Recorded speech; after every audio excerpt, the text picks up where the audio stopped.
feto empresária no líder empresarial feto na Isia, o setor oi-oi fosai oficialmente no dar manang naimba Women in Business Awards tinan rihun rua ronulu resin 5. Evento badaruakne realiza ia salang multiuso loron sanulu resihat fulang Novembro tinan rihun rua ronulu resin 5. O objetivo atu destaca feto sernia contribuição ho di hari Timor-Leste ni futuro econômico. Prêmio Timor-Leste Businesswoman Award 2025 no dar prêmio Badalarua nebe Itahalawana. Hodifo apreciação bafeto ia tinang idane hodifo prêmio sia usi kategoria 5 nebe tai susi finalista ronulu resineng no candidato quasi atus ida nebe aplicau sidili to município atus celebra no reconhece sirani excelência sirni vida negócio sirani luta sirani resiliente hasoro desafio sira no sirni persistência atu alcança sirni mehi hodi sucesso e a vida empresarial.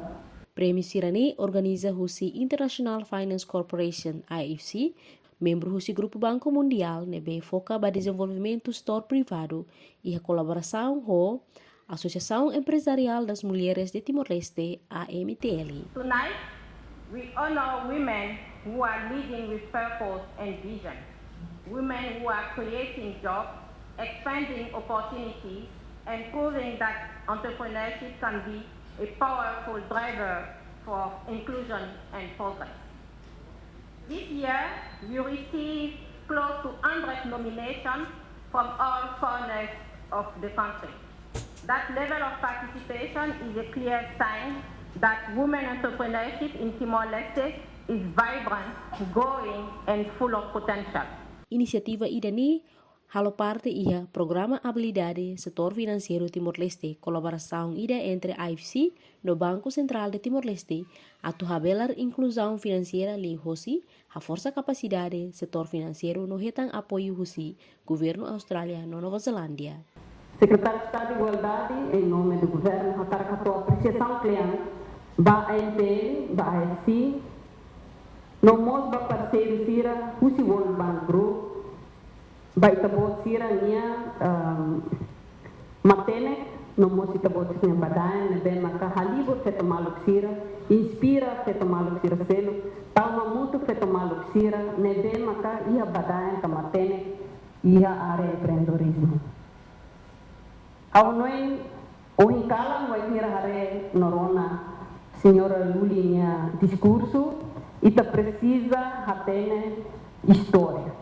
História ne bem maka for razão ba ita, for espírito ba ita atu luta. Luta ba empoderamento feto, luta ba participação feto ya área zoioi, ya área política, ya área economia, no área silo. Women in Business Awards tinan rihun rua rono resin 5, hen katak se continua serve nudar plataforma ida, o di hasai feto serne visibilidade, ligação no acesso a recurso negócio niang, no mos hametin serne papel nudar motor ba crescimento econômico iha Timor-Leste. Usi programa remata, atu behande katak, ami diha prinsipio ida, katak halal asam simples, envolve emabara nomos for impacto bor. Ação simples, nebe fundação halo, magbaseia ba exemplo no piloto, nebe halal usi programa como sanida iha bagia, batinang sanulu resine nona. Ação nebe ami halo, mag simples los, serviço hamutuk ho komunidade, tos na insira, podi kuda ai, iha sirania area ida-ida, hapoi ai horisne vele moris inanida iharete tos na insira hetang incentivo 50 centavos cada ai unida cada tinan.